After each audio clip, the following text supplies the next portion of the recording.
लेकिन main important जो mode है कि एमसीक्यू पूछेंगे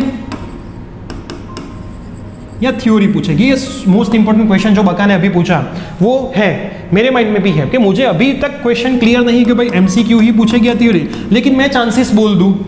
welcome to all my dear students, नमस्कार, केम छो, myself Priyesh Patel, you are at the right place on YouTube, Priyas Vidyapeeth. Friends, कल जीटीयू की ऑफिशियल वेबसाइट में एक सर्क्यूलर आया कि जीटीयू ने हर एक कॉलेज को ऐसा बोला कि आपके कॉलेज में क्लासरूम की कैपेसिटी कितनी है और उसमें 15 के हिसाब से अगर स्टूडेंट को बिठाए तो कितने स्टूडेंट्स आ सकते हैं।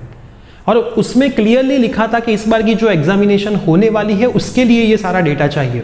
तो फ्रेंड्स, उस सर्कुलर की डिटेल में बात मैं इस वीडियो में करने वाला हूं, लेकिन उससे पहले अगर आप इस चैनल के ऊपर नए हैं तो चैनल को सब्सक्राइब करके पास में जो बेल आइकन है उसे प्रेस कर दीजिए। और अभी तक आपने मुझे इंस्टाग्राम, फेसबुक, टेलीग्राम और ट्विटर में फॉलो नहीं किया है तो सेम नाम से मेरा अकाउंट है, आप मुझे वहां पे भी फॉलो कर सकते हैं। तो इंस्टेंट अपडेट कोई भी चीज की आपको वहां पे भी मिल जाएगी। तो चलिए वीडियो को शुरू करते हैं।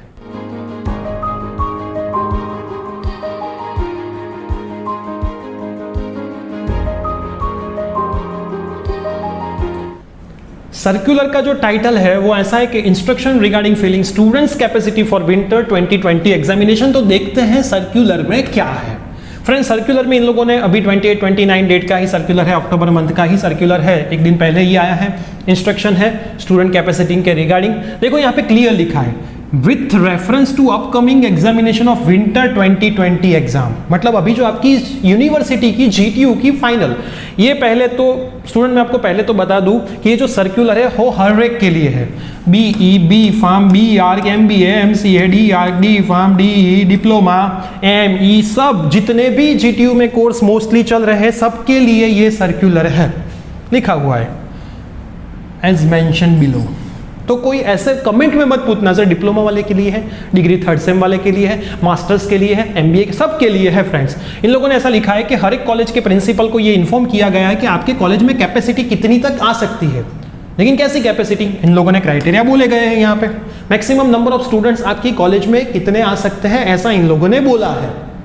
यहाँ पे पहले बोला है कि एक क्लासरूम में 30 बेंचेस अगर है तो 15 स्टूडेंट उसमें बैठने चाहिए। मतलब एक बेंच को छोड़ के एक बेंच में स्टूडेंट्स को बिठाने हैं। जो सोशल डिस्टेंसिंग की गाइडलाइन है फ्रेंड्स यहाँ पे, वो गाइडलाइन को इन लोगों को फॉलो करना है।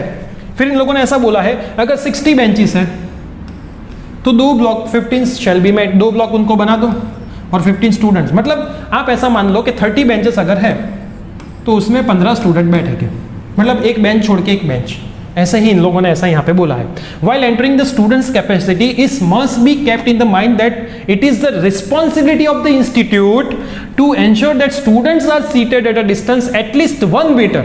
देखो ये लोग कॉलेज वाले जो कैपेसिटी डालेंगे कि हमारी कॉलेज में इतनी कैपेसिटी है, तो कॉलेज की रिस्पॉन्सिबिलिटी रहेगी कि भाई एटलीस्ट 1 मीटर का डिस्टेंस दूसरे स्टूडेंट से बनना ही चाहिए। मतलब एक बेंचेस बीच में छोड़नी ही छोड़नी है, तो वो कॉलेज के ऊपर आएगा, तो वो कॉलेज की ही कंप्लीट रिस्पॉन्सिबिलिटी रहेगी। तो क्या प्रिय सर, हमारी जो एग्जाम है वो फाइनली थियरी मोड में ही होने वाली है?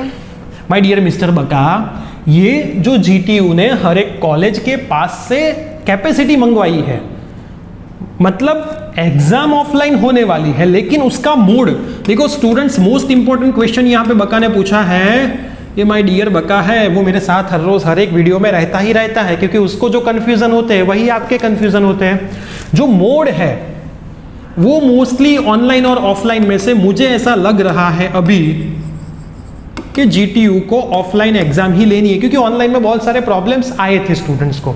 और ऑनलाइन में सबसे बड़ा जीटीयू के लिए प्रॉब्लम चीटिंग का था। मोस्टली स्टूडेंट्स ने चीटिंग की, आप सबको पता है, आप सब भाई आप सबको पता ही है, मुझे कहाँ बुलवाते हो कि कितनी चीटिंग आप सबने की है। तो एक तो वो प्रॉब्लम था ऑनलाइन में। और आप समझो भाई लोग, 10th और 12th की रिपीटर की एग्जामिनेशन हो गई जिसमें 1 लाख जितने स्टूडेंट्स थे।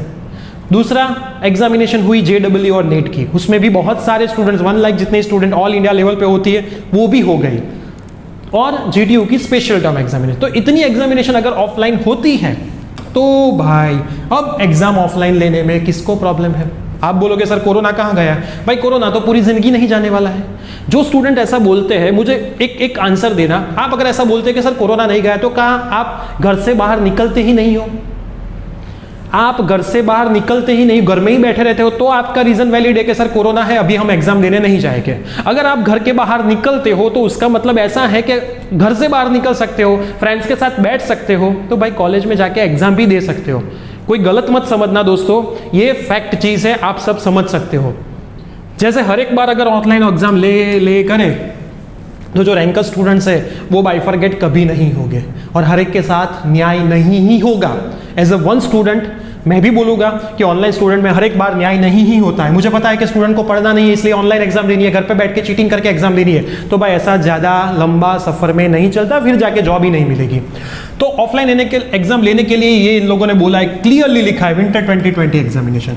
लेकिन मेन इंपॉर्टेंट जो मोड है कि एमसीक्यू पूछेंगे या थ्योरी पूछेगी, ये मोस्ट इंपॉर्टेंट क्वेश्चन जो बका ने अभी पूछा वो है, मेरे माइंड में भी है कि मुझे अभी तक क्वेश्चन क्लियर नहीं है कि भाई एमसीक्यू ही पूछेगी या थ्योरी, लेकिन मैं चांसेस बोल दूं 70% थ्योरी के हैं, 30% एमसीक्यू के हैं। क्लियर मैं बोल रहा हूँ, क्लियर मतलब क्लियर, क्योंकि स्पेशल एग्जामिनेशन थ्योरी फॉर्म में ही ली थी। और एग्जाम देने जाओ 2 घंटे की 2, 2.5 घंटे की 2, यार 1 घंटे की 2, फर्क कोई नहीं पड़ने वाला। अगर एक बार जा ही रहे हो तो फिर कोई प्रॉब्लम है नहीं। तो मोस्ट प्रॉबेबली 70 मार्क की थ्योरी की ही एग्जाम हो सकती है। अभी इसका 100% श्योर नहीं बोल सकते। और जीटीयू इसमें भी शायद 1% ऐसा भी है कि इसको भी बदल दे, ऑनलाइन एग्जाम का ऑप्शन दे दे, फिर बाद में ऑफलाइन का दे दे। स्टूडेंट बोलते हैं कि सर हम मेल कर रहे हैं कि किसी को कोरोना हुआ तो किसकी, भाई तू घर से बाहर निकलता है, तुझे कोरोना हो जाएगा तो क्या गवर्नमेंट की रिस्पॉन्सिबिलिटी है?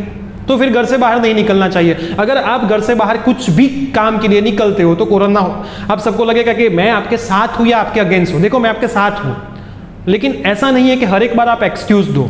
अगर आप रैंकर स्टूडेंट हो तो मैं रैंकर को तो बोलूंगा कि भाई एग्जाम प्रॉपरली ऑफलाइन होनी चाहिए, एक बेंचेस के बीच एक का गैप होना चाहिए, सोशल डिस्टेंसिंग मेंटेन करें। और हम इंजीनियरिंग के स्टूडेंट हैं, इतने प्रिकॉशन तो हम खुद रख सकते हैं कि हमें कोरोना ना हो। हम कोई ऐसी फील्ड में नहीं कर रहे हमारी स्टडी कि हम चले जाए फ्रेंड के साथ घूमे फिरे एग्जाम के टाइम में और हमें कोरोना हो जाए। हमारी जिम्मेदारी हमारी खुद की है, आपकी जिम्मेदारी कोई नहीं लेता। अगर आप घर से निकलते हो सड़क पे और कोई गाड़ी आके आपको टच करके चली जाती है और आपका वहां पे डेथ हो जाता है आपका एक्सीडेंट में, तो कौन रिस्पॉन्सिबल रहेगा? आप खुद लोगे? आप घर से बाहर कोई काम के लिए जिसने भेजा था वो रहेगा? कौन रहेगा? तो हर एक बार एक्सक्यूज नहीं देने होते हैं, जो राइट थिंग है उसे फॉलो करें। बहुत सारे स्टूडेंट बोलते हैं कि कोरोना हो गया, भाई घर से निकलते हो कोरोना हो गया, तेरे घर वाले की जिम्मेदारी होगी ना, भाई मुझे ये लेने भेजा था तो ये मुझे कोरोना हो गया, घर वाले की जिम्मेदारी होगी। तो थोड़ा बहुत सिंसियर बने दोस्तों, थोड़े बहुत मैच्योर बने, थोड़े बहुत सीरियस भी बने, जरूरी है अभी इस टाइम पे। तो इतना तो बता सकते हैं कि जीटीयू को एग्जाम लेनी है। जीटीयू इतना ट्राई कर रही है आपके लिए कि भाई एग्जाम अच्छे से हो, किसी भी स्टूडेंट्स को अन्याय न हो, सबको न्याय हो। क्योंकि घर बैठ के ऑनलाइन एग्जाम तो फिर सबके रैंक आएंगे, सब चोरी करके लिख डालेंगे, सबको पता है, उसमें तो कुछ नहीं होगा। और उससे ज़्यादा 10% 20% स्टूडेंट को प्रॉब्लम हो गए, वो तो सबसे ज़्यादा हो गए। तो अगर आप मेरे साथ सहमत हो कि भाई सर सही बात है ऑफलाइन एग्जाम इस बार तो होने चाहिए, तो सबको पता चले कि कौन कितने पानी में है। क्योंकि अगर आप लड़ाई में जाते हो तब तक आप हार नहीं जाते, जब तक आप खुद से हार नहीं जाते हो तब तक आप जिंदा ही हो और आप लड़ते ही रहते हो। तो दोस्तों ये सर्कुलर जो था वो याद रखे, थोड़ा मोटिवेशनल पार्ट बीच में आना जरूरी था। तो क्योंकि बहुत सारे स्टूडेंट ये सर्कुलर आए बाद में क्वेश्चन पूछ रहे थे सर ऐसा थोड़ी हो, कोरोना तो है, ऑफलाइन एग्जाम क्यों ऑनलाइन। वो तो इतने ही स्टूडेंट थे कि जिन्होंने मुझे लग रहा है कि चोरी करनी है। बाकी बहुत सारे स्टूडेंट के आए मैसेज के सर ऑफलाइन एग्जाम हो तो अच्छा है, इस बार तो पता चले कौन कितना रैंक करे। बाकी तो सबके 8 और 9 के बीच में आते हैं, बाइफरगेट ही नहीं होता है कि कौन रैंक करे, कौन डफोड़ है, कौन स्मार्ट है, कौन डम है। तो दोस्तों ये था सर्कुलर। अगर इस सर्कुलर के रिगार्डिंग अभी भी आपको कोई भी प्रॉब्लम है तो जाओ इंस्टाग्राम पे मुझे डीएम करो, मैं आपको श्योर वहाँ पे आंसर दूंगा, या फिर मेरे टेलीग्राम, ट्विटर, फेसबुक, यूट्यूब हर एक जगह पे मैं सेम नाम से हूँ, प्रियसर विद्यापीठ। हर एक जगह पे आप मुझे फॉलो करें, क्योंकि कोई भी सर्कुलर आता है, कोई भी न्यूज़ आती है, पहले मैं ये सारी जगह पे रखता हूँ, बाद में जब टाइम मिलता है तब यूट्यूब पे वीडियो अपलोड होती है विथ फुल इन्फॉर्मेशन।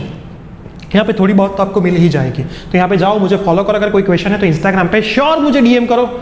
इस वीडियो को आपके जितने भी फ्रेंड्स हैं सब में शेयर करें, क्योंकि उनको भी पता चले कि क्या रियल थिंग है, क्या जीटीयू सोच रही है और क्या होना चाहिए। तो सभी स्टूडेंट्स अपनी पढ़ाई शुरू कर दें। तो दोस्तों लास्ट में इतना ही बोलूँगा, पढ़ाई करते रहे। All the very best, thank you so much.